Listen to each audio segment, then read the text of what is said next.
अस्सलाम वालेकुम नाजरीन, मैं सबीहा तबस्सुम और आप देख रहे हैं अम्बेडकर उर्दू न्यूज़। सबसे पहले पेश हैं सुर्खियाँ। इम्तिहान में गैर हाजिर उम्मीदवार भी कामयाब, तेलंगाना बोर्ड ऑफ इंटरमीडिएट का बड़ा फैसला।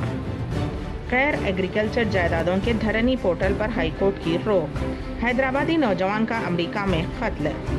और कुदरत का करिश्मा, तुर्की के ज़लज़ले के 65 घंटे बाद जिंदा निकली 3 साला मासूम बच्ची। और अब खबरों की तफसील।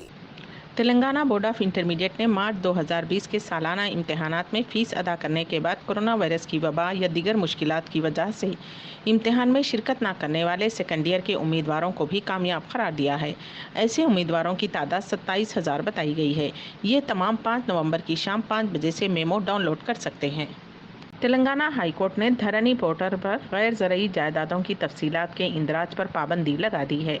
पोर्टल पर सिक्योरिटी के मामलात पर मंगल को हाईकोर्ट में दायर 3 दरखास्तों की समाअत हुई। इस मौके पर हाईकोर्ट ने हिदायत दी कि गैर ज़रूरी जायदाद की तफसीलात धरनी पोर्टल में दर्ज नहीं की जाएं। हाईकोर्ट ने कहा कि गूगल प्ले स्टोर में धरनी पोर्टल की तरह ही 4 और ऐप्स हैं। उसके साथ लोगों के लिए असली धरनी पोर्टल के बारे में कुछ जानना मुश्किल हो रहा है। हाईकोर्ट ने ये जानने की कोशिश की कि गैर ज़रूरी इमलाक के हवाले से क्या हिफाजती इक़दाम किए जा रहे हैं। हाईकोर्ट ने हुकूमत को हिदायत की कि वो 2 हफ्तों में काउंटर के जरिए मुकम्मल रिपोर्ट पेश करें। हुकूमत को हिदायत दी कि वो आवाम से तफसीलात रिकॉर्ड करने पर मजबूर न करें। हाईकोर्ट ने केस की समाअत 20 नवंबर तक मुलतवी कर दी है।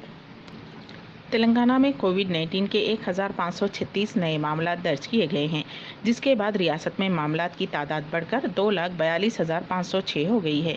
रियासत में बहैसियत मजमूई अमवात की तादाद बढ़कर 1,451 हो गई है, क्योंकि गुज़िश्ता 24 घंटों के दौरान मज़ीद 3 अमवात हुई हैं। महकमे सेहत की जानिब से जारी करदा बुलेटिन में कहा गया है कि रियासत में अमवात की शरह 0.55% है, जबकि मुल्कगीर सतह पर अमवात की शरह 1.5% है। गुज़िश्ता 24 घंटों के दौरान 45,021 कोविड-19 के मायने किए गए, ताहम 617 नमूनों के रिपोर्ट्स का इंतजार है। बहैसियत मजमूई 43,04,330 नमूनों की जांच रियासत में इस मर्ज के फैलने के बाद से की गई है। जीएचएमसी हुदूद में 281 नए मामला दर्ज किए गए हैं। बकिया मामला रियासत के दीगर अजला में दर्ज किए गए। ग्रेटर हैदराबाद म्यूनसिपल कॉरपोरेशन के इंतखाबात में ई वोटिंग की सहूलत फ्राहम की जा रही है, जिसके तहत घर में बैठकर वोट डाल सकते हैं। रियासती इलेक्शन कमिश्नर सी पार्थासारथी ने बताया कि ई वोटिंग की सहूलत बूढ़े अफराद, कोरोना वायरस से क्वारंटाइन में रहने वालों और इलेक्शन ड्यूटी अंजाम देने वालों को दी जाएगी। शहर हैदराबाद के एक नौजवान का अमेरिका में कत्ल कर दिया गया। चंचलगुड़ा इलाके के रहने वाले 37 साला मोहम्मद आरिफ मोहिउद्दीन, जो अमेरिका के जॉर्जिया में रहते थे, को 2 दिन कबल नामालूम अफराद ने चाकू घोंप कर हलाक कर दिया। वो जॉर्जिया में ग्रोसरी की दुकान चलाते थे। आरिफ गुज़िश्ता 10 साल से अमेरिका में थे और 10 माह पहले ही हैदराबाद आए थे। आरिफ की अहलिया ने कहा कि उनके शौहर से उनकी 2 दिन पहले फ़ोन पर बात हुई थी। आरिफ की अहलिया और ससुर ख्वाजा मोइज़ुद्दीन ने हिंदुस्तानी सिफारतखाने और वजारत खारजा से दरख्वास्त की है कि वो मदाखलत करे और आरिफ की तदफीन में शिरकत के लिए इमरजेंसी वीज़ा का इंतज़ाम करे। मगरबी बंगाल में 2021 में असम्बली इंतखाबात होने हैं। इस बार के इलेक्शन में बरसर इक़्तिदार जमात तृणमूल कांग्रेस को भारतीय जनता पार्टी से सख्त टक्कर मिल सकती है। तवील वक्त से इस बात की चर्चा है कि मगरबी बंगाल में बीजेपी साबिक़ क्रिकेटर और मौजूदा बीसीसीआई सौरभ गांगुली को अपना वज़ीर आला उम्मीदवार बना सकती है। हालांकि रिपोर्ट की मानी तो सौरभ गांगुली फ़िलहाल इलेक्शन लड़ने के मूड में नहीं है। रिपोर्ट में दावा किया गया है कि दादा ने बीजेपी क़यादत को बता दिया है कि वो ना तो सियासत में उतरना चाहते हैं और ना ही असम्बली इंतखाबात के दौरान पार्टी के लिए इंतखाबी तशहीर करेंगे। हालांकि खुद सौरभ गांगुली की तरफ से अभी कोई बयान नहीं आया है। तबलीगी जमात से मुंसलिक 8 बैरूनी अरकान अभी तक अपने मुल्क वापस नहीं जा सके हैं।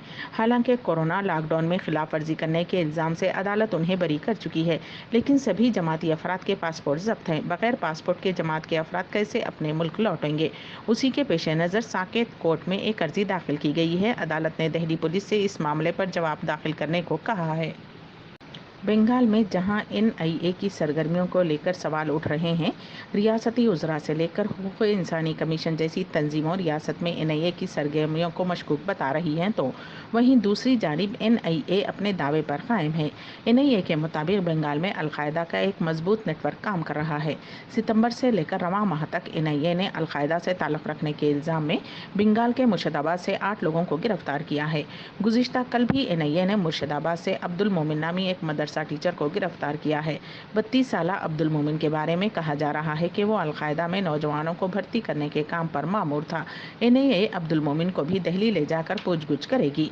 बंगाल में अलकायदा के नेटवर्क का उस वक्त पर्दाफाश हुआ था जब एनआईए ने गुज़िश्ता माह सितंबर में केरला और बंगाल के मुर्शिदाबाद में एक साथ छापा मारते हुए केरला से 3 और मुर्शिदाबाद से 6 लोगों को गिरफ्तार किया था। और इस गिरफ्तारी के साथ ही एनआईए ने पहली मर्तबा बंगाल में अलकायदा नेटवर्क के सरगर्म होने का दावा करते हुए गिरफ्तार नौजवानों पर अलकायदा से ताल्लुक़ रखने और मुल्क मुखालिफ सरगर्मियों में मुलविस होने का इल्ज़ाम लगाया था। तुर्की में ज़लज़ले के बाद मची तबाही में अब तक 100 से ज़्यादा लोगों की मौत हो चुकी है। उसी दरमियान बचाव और राहत रसानी के काम के दौरान एक 3 साल की बच्ची को तकरीबन 65 घंटों के बाद ज़िंदा निकाला गया। तुर्की फायर फाइटर मोहम्मद सिल्क ने इस बच्ची को महफूज निकाला था। मोहम्मद सिल्क ने बताया कि मैंने जब बच्ची को फंसा हुआ देखा तो वो शायद सो रही थी। मैंने उसको मरा हुआ समझ लिया था और अपने साथी से उसके लिए एक बॉडी बैग मांगा था। हालांकि मैंने जैसे ही रुमाल से उसका चेहरा पोंछा उसने अपनी आंखें खोल दी।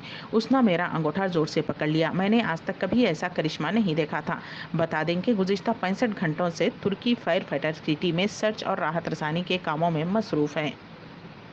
ख्याल रहे कि इससे कुछ ही घंटे कबल तुर्की के अजमेर शहर में राहत रसानी के काम के दौरान 14 साल की एक लड़की को जिंदा बचाया गया था। इस लड़की के सभी घर वालों की मौत हो गई है और ये तन्हा जिंदा बच गई।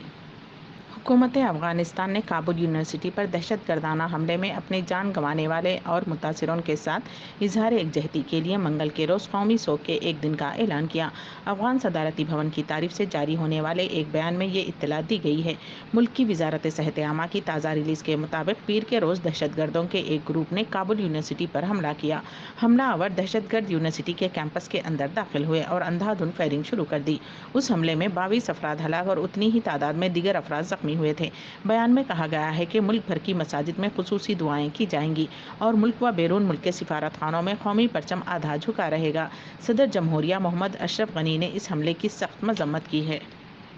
अम्बेडकर उर्दू न्यूज़ के अख्ताम से खबर दोबारा सुर्खियों पर एक नजर। इम्तिहान में गैर हाजिर उम्मीदवार भी कामयाब, तेलंगाना बोर्ड ऑफ इंटरमीडिएट का बड़ा फैसला। गैर एग्रीकल्चर जायदादों के धरनी पोर्टल पर हाईकोर्ट की रोक। हैदराबादी नौजवान का अमेरिका में कत्ल। और कुदरत का करिश्मा, तुर्की के ज़लज़ले के 65 घंटे बाद जिंदा निकली 3 साला मासूम बच्ची। इसी के साथ ही अम्बेडकर उर्दू न्यूज़ यहीं पर अख्ताम पजीर होती हैं, तो दीजिएगा सबिहा तबस्सुम को इजाज़त। अल्लाह हाफिज़।